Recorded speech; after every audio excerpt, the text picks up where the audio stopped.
बिस्मिल्लाहिर्रहमानिर्रहीम। अस्सलाम वालेकुम नादरीन, आप यूट्यूब चैनल देख रहे हैं। मैं इमरान खान हूँ। बहुत बड़ी खबर है इस वक्त। जो पब्लिक का प्रेशर है, उनका दबाव है, वो अब काम करना शुरू हो गया है। यानी आपने देखा थोड़े दिन पहले एक तो सुप्रीम कोर्ट ऑफ पाकिस्तान के अंदर बड़ा अच्छा जो सदारती रेफरेंस था उसके ऊपर फैसला आया कि लोटे जो हैं मुनहरिफ अरकान, उनका वोट काउंट नहीं होगा। और बहुत सारी चीज़ें उस फैसले में क्लियर होनी चाहिए थी, मुझे ऐसा लगता था। लेकिन मुअज़्ज़िज़ जज साहिबान ने कम से कम ये ज़रूर बता दिया कि जो लोटा है उसका वोट काउंट नहीं होगा। तो वोट काउंट से तो बाहर हो गया। यानी अगर एक आदमी एक पार्टी को छोड़ना चाहता है तो उसके बाद वाहिद रास्ता यह है कि राजा रियाज जाए और जाकर इस्तीफ़ा दे दे और अपनी पार्टी को कमज़ोर कर दे। नूर आलम खान जाए और जाकर इस्तीफ़ा दे दे और अपनी पार्टी को कमज़ोर कर दे। या जो लोग भी हैं, रमेश कुमार वगैरह, अगर अपनी पार्टी को छोड़ना चाहते हैं तो पार्टी को छोड़ें, जाएं और अपनी पार्टी को कमज़ोर कर दें। ये कर दिया सुप्रीम कोर्ट ऑफ पाकिस्तान ने। ये कोई ऑप्शन नहीं है कि आप जाएं और जाकर दूसरी पार्टी के हक में वोट डाल दें अपने फ़ायदे निकलवा कर। तो ये चीज़ें जो हुई थी, इनके आगे बंद बांध दिया है सुप्रीम कोर्ट ऑफ पाकिस्तान ने। और फिर पब्लिक का एक लगातार प्रेशर, वो इलेक्शन कमीशन जो PMLN का एजेंट है और PMLN के लिए ही काम करता है और लगातार उनके लिए काम करता रहता है। बल्कि सब लोग कहते हैं कि उनको टिकट ले लेना चाहिए PMLN का और उनके लिए कोई ओहदा लेके वहां पे काम करना चाहिए PMLN के लिए। उस इलेक्शन कमीशन को भी मजबूर होकर अब इंसाफ देना पड़ा है। हालांकि चंद दिन पहले तक जो पंजाब के लोटे थे, यानी पंजाब असम्बली के जो लोटे थे, जिनकी तादाद 25 थी, जिनमें 5 मखसूस नशस्तों पर 2 अक़लियती अरकान और 3 ख़वातीन भी मौजूद थीं।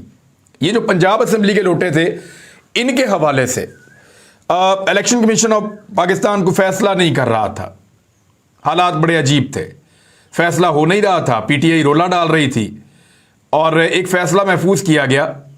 और कुछ सोर्सेज ये कह रहे हैं कि उस फैसले में भी रिलीफ मिल रहा था मुस्लिम लीग नून को, या रिलीफ मिल रहा था PDM की जमातों को, और PTI के हक में फैसला नहीं आ रहा था। ये लोटे बच रहे थे। लेकिन सुप्रीम कोर्ट ऑफ पाकिस्तान का फैसला आने के बाद और लगातार जो पब्लिक प्रेशर बढ़ता रहा है, उस पब्लिक प्रेशर के बढ़ने के बाद अब इलेक्शन कमीशन ने जो फैसला दिया है उसमें PTI के मुनहरिफ 25 अरकान पंजाब असम्बली को सीट कर दिया गया है। इलेक्शन कमीशन की जानिब से पंजाब असम्बली के 25 मुनहरिफ अरकान के खिलाफ फैसला आ गया है। इलेक्शन कमीशन ने मुनहरिफ होने वाले पंजाब असम्बली के 25 अरकान के खिलाफ रेफरेंस मंजूर करते हुए उन्हें असम्बली की नशस्तों से बरतरफ कर दिया है।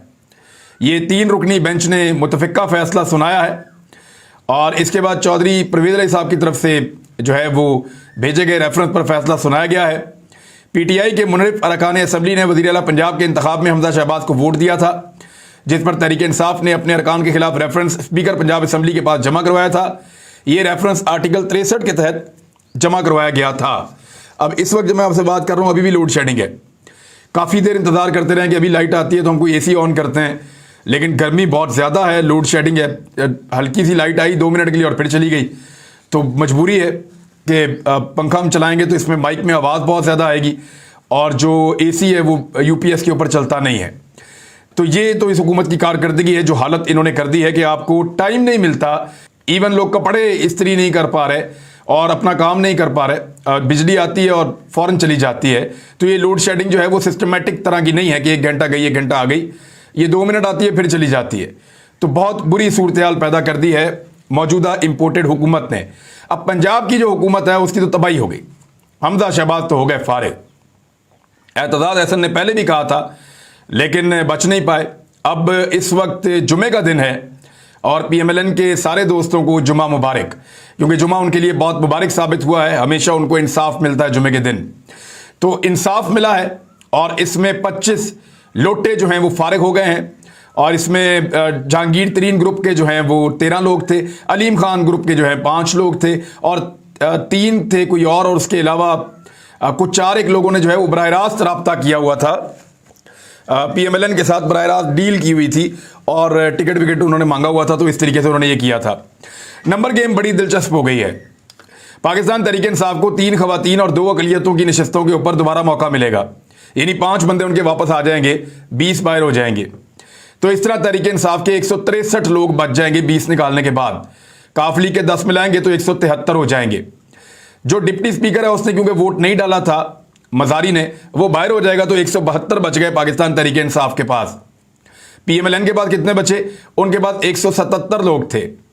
उन 177 लोग जो उनके पास बचे हुए हैं उनमें से 5 उनके ऐसे हैं जो वोट डालते ही नहीं पीएमएलएन को, तो उनके पास भी बाकी 172 बच गए। तो जो डिप्टी स्पीकर है वो ना पीटीआई को वोट डालेगा ना पीएमएलएन को डालेगा। पीएमएलएन को डालेगा तो डी सीट हो जाएगा और वो काउंट भी नहीं होगा।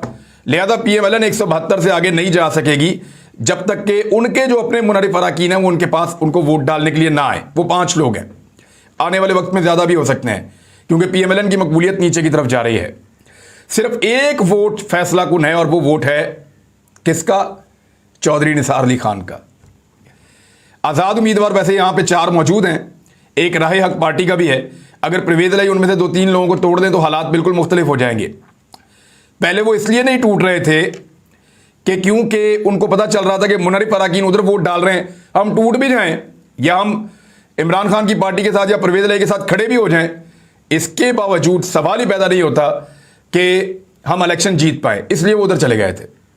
लेकिन इस मरतबा क्योंकि बराबर का गेम है तो परवेज इलाही और हमजा शहबाज दोनों के दरमियान कद का बड़ा जमीन आसमान का फर्क है, तो बहुत मुमकिन है कि परवेज इलाही बंदे तोड़ के हुकूमत बना लें। परवेज इलाही अगर वज़ीर आला पंजाब बनेंगे तो आधे घंटे के अंदर फौरी तौर पे उन्होंने कहा कि जैसे ही इमरान खान कहेंगे हम असेंबलियां तहलील कर देंगे और असेंबलियां तोड़ देंगे पंजाब की और पंजाब इलेक्शन की तरफ चला जाएगा। बाकी रह गया वफाक, तो उसकी सूरत हाल आपके सामने है। नवाज शरीफ ने मेरी इत्तला के मुताबिक, ये लेटेस्ट खबर है, अभी मैं आपको दे रहा हूं, कुछ जगह पे ये रिपोर्ट होना शुरू हो गई है, लेकिन खबर यह है कि नवाज शरीफ ने फैसला कर लिया है कि फौरी तौर पे आम इंतखाबात में जाया जाए। सिर्फ 2 कानून साजियां हैं, वो चाहते हैं कि जल्द अज जल्द हो जाए। एक इलेक्टोरल रिफॉर्म्स की हवाले से, यानी जिसमें ओवरसीज पाकिस्तानियों का वोट खत्म करना है, इलेक्ट्रॉनिक वोटिंग मशीन को खत्म करना है, और दूसरा नैब के पर काटने के हवाले से। नवाज शरीफ चाहते हैं जितनी जल्दी ये हो सकता है हो जाए और फिर इलेक्शन में जाया जाए। नैब के पर अब काट नहीं पाएंगे क्योंकि ये मामला सुप्रीम कोर्ट ऑफ पाकिस्तान में पाकिस्तान तहरीक इंसाफ चैलेंज कर देगी। पहले ही एक सो मोटो हुआ है, तो इदारों को मजीद खराब नहीं कर पाएगी पीएमएलएन या पीडीएम की हुकूमत। फजल रहमान साहब जितना मर्जी चीखते रहे, मरियम अभी वीलॉग करते हुए भी हमारी लाइट चली गई थी और बिल्कुल ही यूपीएस भी बैठ गया है, तो ये हालत कर दी है इस वक्त पाकिस्तान की इंपोर्टेड हुकूमत ने और कोई भी चीज़ इनसे काबू नहीं आ रही। तो हुकूमत तो अब इनको ख़त्म करनी पड़ेगी जिस तरह के हालात में इन्होंने पाकिस्तान को पहुंचा लिया है। मरियम नवाज का कहना है कि पीटीआई कुछ भी कर ले, शेर से पंजाब छीनने का ख्वाब चकनाचूर होगा। अब तो आपके पास अक्सरियत नहीं है और यहाँ पे भी इंतखाबात होंगे और बहुत मुमकिन है कि अगर हमजा शहबाज दोबारा धौंस और धांधली से वज़ीर आला बनने की कोशिश करे तो पीटीआई पंजाब असम्बलियों से भी इस्तीफ़ा दे दे, तो इस तरह पंजाब असम्बली भी सूनी हो जाएगी और वहाँ भी आपके पल्ले कुछ नहीं बचेगा। उधर शहबाज शरीफ साहब को सांस चढ़ गया है, उनकी हालत बुरी हो गई है और वो अजीबोगरीब फैसले करना शुरू हो गए हैं। वजह यह है कि जो आदादो शुमार आए हैं उन आदादो शुमार के मुताबिक पाकिस्तान तहरीक इंसाफ की हुकूमत बहुत अच्छा परफॉर्म कर रही थी और इसकी गवाही दे रही है पीडीएम की मौजूदा इंपोर्टेड हुकूमत, यानी मिफ्ता इस्माइल एंड कंपनी पूरी गवाही दे रहे हैं कि कमाल की परफॉर्मेंस थी इमरान खान साहब की। यानी जो पर कैपिटा इनकम है, यानी फीकस आमदनी है पाकिस्तान के अंदर, हर आदमी की आमदनी में इजाफा हुआ है, यह दावा किया गया है, मौजूदा हुकूमत ने किया है। कैसे? 2021-22 के अंदर जो पाकिस्तान का पर कैपिटा इनकम है या फीकस आमदन है वो 1798, यानी लगभग सिर्फ आप $2 कम कर दें, $1800 लगभग उनकी जो है फीकस आमदन पाकिस्तानी की हुई है, ये 2021-22 में। जबकि 20-21 के अंदर ये $1676 फीकस आमदन थी और ये लगातार बढ़ती चली गई है। जो जीडीपी का साइज है पाकिस्तान के, यानी जितनी पाकिस्तान ने कमाई की है 2021-22 में, वो बड़ा है साइज जीडीपी का और वो $383 बिलियन बढ़ा है, $383 बिलियन तक बढ़ा है। ये बहुत बड़ी कामयाबी है पाकिस्तान तहरीक इंसाफ की हुकूमत की। उनके माशी आदादो शुमार को सब मान रहे हैं, तस्लीम कर रहे हैं। सिर्फ महंगाई का एक फैक्टर था और इमरान खान कह रहे थे कि ये बैनुल अक़वामी फैक्टर है, इसके बावजूद मैं सबसे सस्ती चीज़ें पाकिस्तान में दे रहा हूँ, सबसे सस्ता मुल्क पाकिस्तान है। लेकिन ये इंपोर्टेड हुकूमत ये मानते ही नहीं थे, पीडीएम की जमातें मानते ही नहीं थे। इन्होंने बैरूनी साजिश के तहत पाकिस्तान के मुख्तदर हल्कों के साथ मिलकर इमरान खान साहब की हुकूमत को गिरा दिया। न्यूट्रल जो हैं वो अपने आप को बाहर निकाल के ले गए, इमरान खान साहब की हुकूमत गिर गई और ये लोग आकर बैठ गए। पब्लिक को रिलीफ देने की बजाय इन्होंने 4 दफ़ा बिजली महंगी की, अब एक दफ़ा और बिजली महंगी करने का इनका बंदोबस्त हो रहा है। इकॉनमी को पूरी तरह तबाह कर दिया। ज़र मुबादला के खैर तबाह बर्बाद कर दिए। हर किस्म का पाकिस्तान जो आगे बढ़ रहा था, हर चीज़ को ब्रेकें लगा दी, मईशत को डबो के रख दिया, जितने इंडस्ट्री काम कर रही थी उस सब को रोक दिया। लोड शेडिंग आपके सामने है। हालात बहुत अजीब कर दिए, हालात बहुत खराब कर दिए। और उसके बाद अब इक्तदार छोड़कर यह कहना चाहते हैं कि यह सब इमरान खान की वजह से हुआ है। लोग हमारे मासूम ज़रूर हैं, लोग हमारे सादा ज़रूर हैं, लेकिन हमारे लोग बेवकूफ़ नहीं हैं। पाकिस्तानी सादा हो सकते हैं, मासूम हो सकते हैं, लेकिन बेवकूफ़ नहीं हो सकते। आप पाकिस्तानियों को बेवकूफ़ नहीं बना सकते। उन्हें पता है कि इमरान खान के दौर में चीज़ें ठीक चल रही थी, ना लोड शेडिंग थी, ना हालात ख़राब थे, ना इस किस्म की चीज़ें हो रही थी, ना चाइना छोड़ के भाग रहा था, ना ये सब कुछ जो आपने आकर तमाशे किए हैं ये नहीं लगे हुए थे इमरान खान के दौरे हुकूमत में। सिर्फ महंगाई का एक इशू था, और वो भी बहुत हद तक इमरान खान ने कंट्रोल की हुई थी। इन्होंने आने के बाद ना सिर्फ हर चीज़ को तबाह किया, बल्कि महंगाई को भी 25% तक ऊपर लेकर चले गए। बेड़ा गर्क करके रख दिया इन लोगों ने पाकिस्तान का। और अब हुकूमत जब चल नहीं रही तो हुकूमत छोड़ के भागना चाहते हैं, और भागते हुए इल्ज़ाम किस पर लगाना चाहते हैं? इल्ज़ाम उस हुकूमत पर लगाना चाहते हैं जिसने चीज़ों को संभाला हुआ था। इमरान खान ने बताया था, फौजी क़यादत को भी बताया था, बाकी लोगों को भी बताया था, न्यूट्रल्स को उन्होंने कहा, मैंने साफ बताया था कि अगर कोई तजर्बा पाकिस्तान के साथ हुआ तो पाकिस्तान उसका बोझ नहीं उठा पाएगा, इकॉनमी धड़म से बैठ जाएगी। ये जाकर वज़ीर ख़जाना भी समझा कर आए थे, लेकिन उनकी बात पे तवज्जो नहीं दी गई और पाकिस्तान यहाँ तक पहुँच गया। सरकारी हज की स्कीम के अंदर एक बहुत बड़ा एलिगेशन लगाया नूरुल हक कादरी साहब ने। उन्होंने कहा 16,000 सरकारी हाजियों का जो है वो एक कोटा है, वो किधर गया?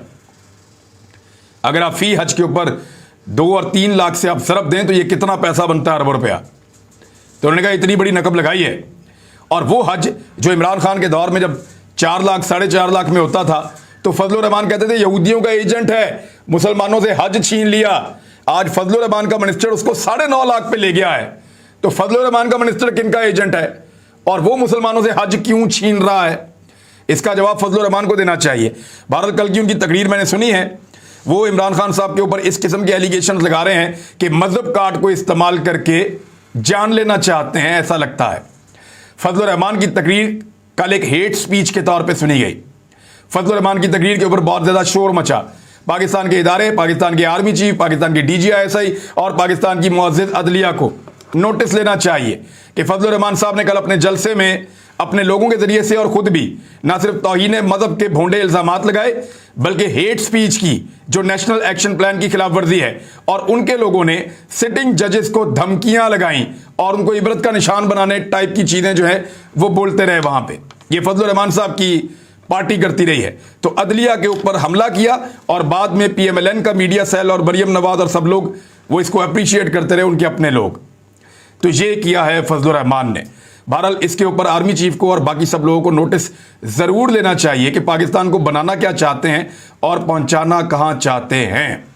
शहबाज शरीफ साहब जब से वज़ीर-ए-आज़म पाकिस्तान बने हैं तब से लेकर अब तक किसी भी अदालत में पेश नहीं हुए। 4 मरतबा इनको अदालत में बुलाया गया, 4 मरतबा इनको अदालत में पेश होना था, लेकिन इसके बावजूद क्योंकि वज़ीर-ए-आज़म बन गया अब वो अदालत में पेश होना अपनी तौहीन समझता है और वो अदालत में पेश नहीं हो रहे इंपोर्टेड वज़ीर-ए-आज़म। वज़ीर-ए-आज़म शहबाज शरीफ मनी लॉन्ड्रिंग केस में कल स्पेशल अदालत के सामने पेश हों। अदालत ने वज़ीर-ए-आज़म को हर सूरत पेश होने का हुक्म जारी कर दिया है। और अब देखें कल शहबाज शरीफ पेश होते नहीं होते, क्योंकि अब इनको विक्टिम कार्ड खेलना है। अब मरियम नवाज भी अदालतों में जाएगी, शहबाज शरीफ भी अदालतों में जाएंगे, लेकिन आने वाले वक्त में जिन लोगों के नाम ECL से निकाले गए हैं उनके नाम जो हैं वो दोबारा ECL में जा सकते हैं और हालात PMLN के या PDM के कंट्रोल से निकल सकते हैं।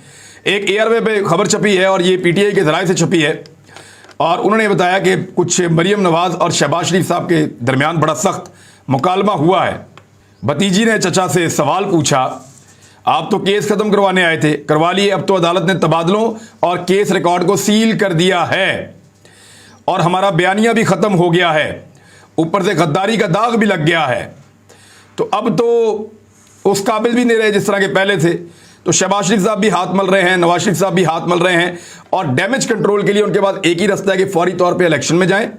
और ये जितना गंद उन्होंने पाकिस्तान में डाला है इस सब की जिम्मेदारी इमरान खान साहब के ऊपर शिफ्ट कर दें और रोला इतना ज़्यादा डालें, पाकिस्तानी मीडिया को इतना ज़्यादा इस्तेमाल करें कि पूरा पाकिस्तान ये समझना शुरू हो जाए कि ये जो इस वक्त पाकिस्तान का बेड़ा गर्क हुआ है, ये इस इंपोर्टेड हुकूमत की वजह से नहीं बल्कि इमरान खान की वजह से हुआ है।